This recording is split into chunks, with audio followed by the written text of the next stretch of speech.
Hey there, Plague Von Karma here. Today I want to go over a topic that I know more about than most people would or should. The horrific mess that is the development history of Pokemon Gold and Silver. Oh boy. All sources will be in the description, don't you worry. I've got heap loads of info for you all here, right here. While some may believe this is very simple, the level of information that exists for this makes an initially easy history into something more complicated. A history of delays, horrific management, and more. I'll go over this in chronological order, or at least as chronological as I can get it, since it makes this insanity a lot more simple. This history goes all the way back to 1995, where early planning will have began. That's what you'll be thinking. But Papa Plague! Pokemon Red and Green weren't even out at that time. And you'd be right, they weren't. However, there isn't exactly another explanation for the later events without this being the case. There are times where people plan sequels for games before the first one, often dreamers, and Satoshi Tajiri qualifies as one. You see, there was a file size issue with Red and Green around this time. Crunch was setting in, and they had to release them soon. This would be where Pokemon such as the Raitora line from the Space World demo, that was confirmed to have been in Pokemon Red and Green at one point, they would have been cut from the game and shelved for Gold and Silver. This, as a result, makes for the 1995 early planning theory, and makes a lot more sense. However, there is more to this that I looked into. You see, there's an unusual thing with Venomoth in the Space World demo of all things. You see, it has spots. Now, this may seem like something trivial, but man, oh man, does it mean a lot. As we all know, Venomoth doesn't have spots in the current design. However, in Red and Green, there was early artwork that was even on a Pokemon card that matches this. This was retconned very quickly. Well, actually, not. As you can see the current design and many Gen 1 pieces from shortly after the fact. From these two facts, we can determine that along with the February 27th, 1996 release date of Red and Green, that planning definitely started in 1995. There's no question. When game development started is widely debatable. Because Room Floor believes development may have started right after Red and Green were released in Japan in February of 1996. However, I think they could have started beforehand as a result of Venomoth's sprite, but at the same time, the TCG was released on October 20th, 1996, and the Pokemon card I mentioned, Sabrina's Venomoth, was from Gym Heroes, released on October 24th, 1998. As a result, it is just as likely that it started before or after. I do have a faint memory of an interview with Satoshi Tajiri that they began right after, but I'm not really sure and I can't find the source again, so that's a problem. So take that with a pinch of salt. Now, let's fast forward to August of 1996. The August edition of Korokoro officially revealed Pocket Monsters 2, which would later become Pokemon Gold and Silver. I refer to it as Pocket Monsters 2 because they're pretty much entirely different games than what they were. Seriously, this is a hot mess. No real details were revealed though, but they did know something about Poliwag where it says it can evolve into a frog, which would be Politoed. Which is quite weird because Poliwhirl is the one that evolves to Politoed via the King's Rock, so it seems like they changed evolution line to better fit the biology of a frog and how it works. But this also puts Slowking and Politoed in more of a kinship, because Slowpoke changes into Slowking and not Slowbro. So there's a lot of things that you could probably link in here. Then there was a lot of silence. There was some behind the scenes stuff, such as believing the game to be released in spring of 1997 via a letter, but we all know that didn't happen. Oh boy. It'll be another 3 years yet, mate. December of 1996 also mentioned that details from Pokemon 2 will be showcased in the anime. But nothing more than that, really. Anyway, after that long pause, April 1st marks Ho-Oh's debut in the anime, solidifying that majestic bird shown in the magazine before as a real Pokemon. That same month, a certain notorious magazine hit the shelves of Japan. Any people into the hive activity that is the beta-analyzing Pokemon community will have definitely seen this at least once and speculated like crazy. This magazine is Microgroup Game Review Volume 14, released in April of 1997. Luckily for you guys, I own a copy of this, and I've had it scanned and retranslated by a guy called Obskyr. Probably mispronounced his name, but I'll put his Twitter in the description. So he was working on the translation for Space World demo on Team Space World. There will be links to my scans as well as a retranslation for the Sugimori interview in there, and everything like there. I'm also getting a Hideo Kojima section translated by a Facebook page called Lennon is Litten, since it appears to also have significance. Link to that in the description as well. It goes over the airing of the first Pokemon anime episode, which makes sense for the time period, and also there's a lot of things that people didn't understand about this. And that part about the Pokemon anime episode, that will place the initial interview before April.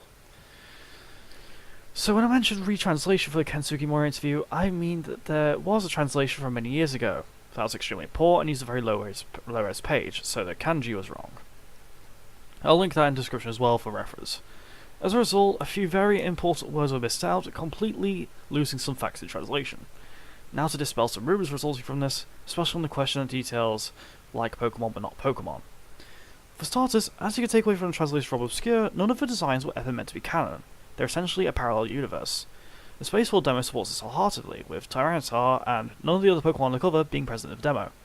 This also means that the Hitmontop and Tortuga, as people thought they were simply throwaway designs and not related in any way. Literally everything on the cover was designed especially for this magazine, and they were meant to be thrown away. However, we could see why Tyranitar got into the game as well, because there's a question that mentions how Ken Sugimori looks at old designs during development and picks them up and then puts them into a game. So that's how this happened. And it's possibly how Tortuga was conceived in Gen 5. But yeah, this magazine is a complete mess of rumours and speculation. My blog has an entire category dedicated to this bloody thing. Really, there's so many rumours that come from this, many of them are false. They're literally just throwaway designs, nothing more, nothing less. Now, on to May of 1997. The hype was still going, and we received some new information in the form of a Pokemon handbook by Shogakukan. Recently, the website for this appeared to have died, but thank goodness for Wayback Machine. The details were the usual plot points. The single game would have been set on the Japanese continent, which is supported by the Space World demo. In fact, I actually theorised this before I even found out about this thing.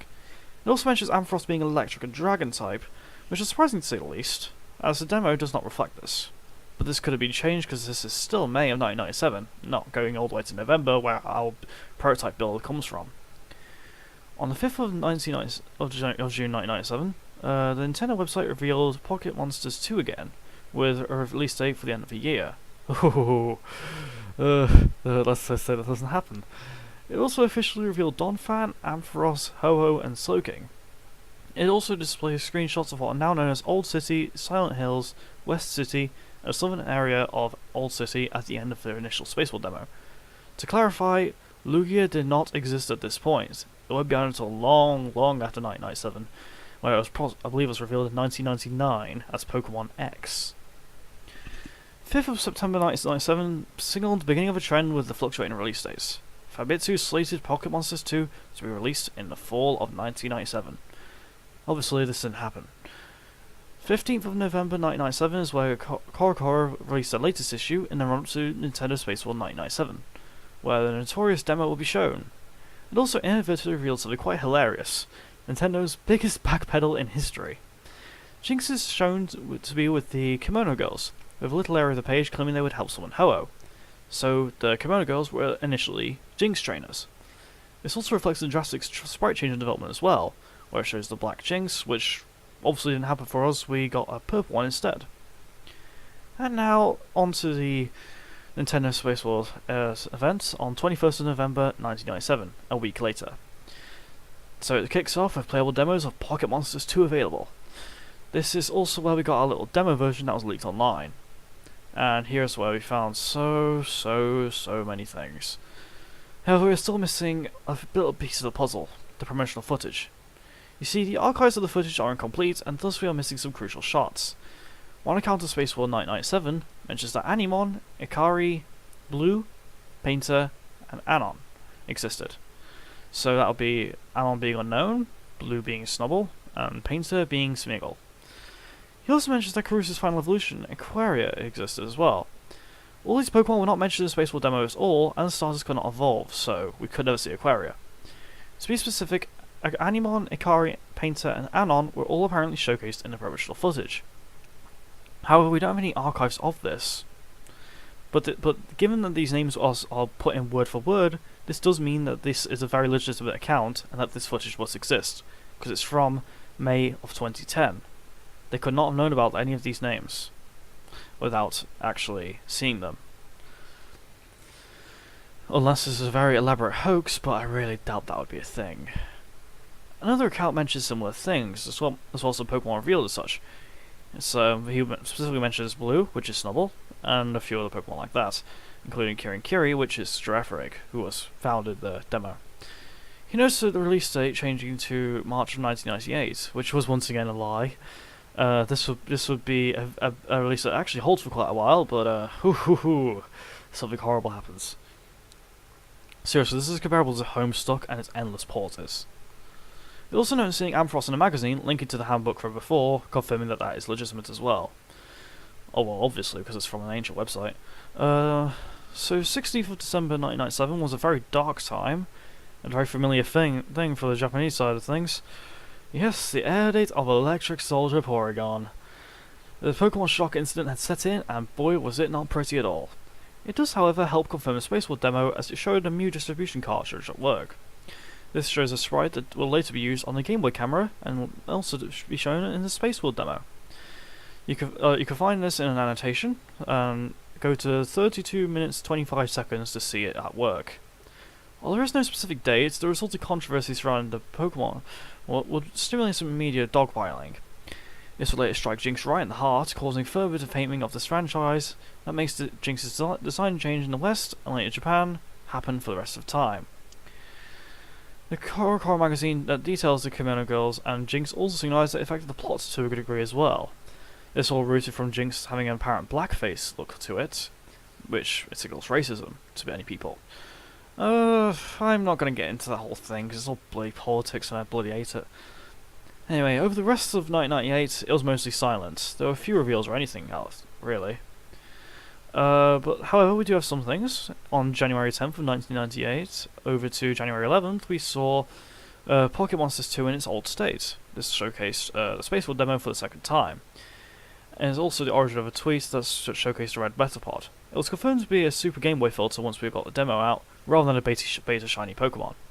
A leaflet also showed a poker game that was never shown in the final game at all, but it was used in the demo. So once again confirms the Space World demo that was leaked online to be real.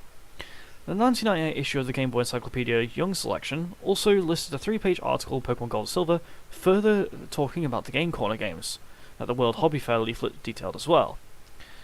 The 15th of February 1998 had another World Hobby Fair, showcasing the demo again. This is much like Smash Ultimate, isn't it? Because well, it's demos everywhere, isn't it? Coro's February issue also details it, so we have more history to go on about there. March 1998 is where the game could have just been considered dead there and then. It changed the release date from late March 1998, and then to a TBD. This would later be solidified with an apology letter on the 30th of May 1998 as well. So this is where they talked about powering up the games, which signaled a port to the Game Boy Color. So I believe that this is where the development restarted, linking to the old interview I talked about, but I don't have a source for, but I know it happened, I swear. But anyway, so this could possibly mean that Pocket Monsters 2 became Pokemon Gold and Silver here. This is where they started shuffling up the roster, changing the region and such. Because after this, there is a very, very long silence all the way into next year. So yeah, it's a lot like Homestuck, isn't it? So this is also where Raitora would be canned, this time forever. Anyway, so in July 18th, 1998, Pokemon the First movie was released, where it showed Donphan and Snubbull. After that, well, yeah, silence for the rest of the year. But wait, there's hope! The April 1999 issue of Coro once again resurfaced, showcasing Pokemon Gold and Silver that we know today. The games look drastically different with much less drab colours, obviously, because that's how it looks now. This is where also we saw Donphan officially don its grey coloration that we saw in the movie. We also see Venomoth's old artwork persisting in the Gym Heroes expansion to the TCG that's officially revealed. So perhaps another sprite variation that we haven't seen, because this is where they start changing all the sprites again. On the 14th of April 1999, Pokemon Pinball was also released, and played some music with the same melodies from Gold and Silver. Coverage of Gold and Silver continued into the May 1999 and June 1999 issues of Koro, showing the release date to be June of 1999, which was obviously false. After all, the next month, changes it to a month later. But also we see far-fetched and Clefairy's Pokédex data with some generic footprints. The 27th of August 1999 marked the Space World of that year, where we saw Gold and Silver shown ready for release. It showed a cool title screen for Pokemon Gold, unusually, as well as new sprites for the familiar Pokemon from the 1997 demo, such as Ladybird and Marill. I'm not sure if there's any prototypes for this time period, or if it were playable, so that's all anybody's guess, really. A 1999 IGN article also states that Pokemon Gold and Silver were 90% complete, as well as confirming Pokemon X to be a thing. After 3 days later, IGN had released a trailer online for the game for Pokemon Gold and Silver that actually showed a bit more footage than the Space World footage did. Now, until the release date, there was silence. Eventually, Pokemon Gold and Silver were released in Japan on 15th of November 1999. It was later showcased in America at the American International Toy Fair in 2000, my birth year, and released on 15th of October. Europe didn't get it until 6th of April 2001 though, while Japan was still having fun with Pokemon Crystal. I could probably make an entire video about Space World, but this is a hot mess of a release schedule, and seriously I hate going into this with people who don't understand it. So yeah, that is the entire development history of Pokemon Gold and Silver, all compiled for you to easily access. I'm sorry I quick-fired it a bit, but I really couldn't do it any other way because holy crap, there is so much stuff. And I'm going to link my own little research article in the description for you to look at your own pace, because I'm pretty sure I probably demonstrated this quite badly. But yeah, there it all is. This is PlagueCast. Good night.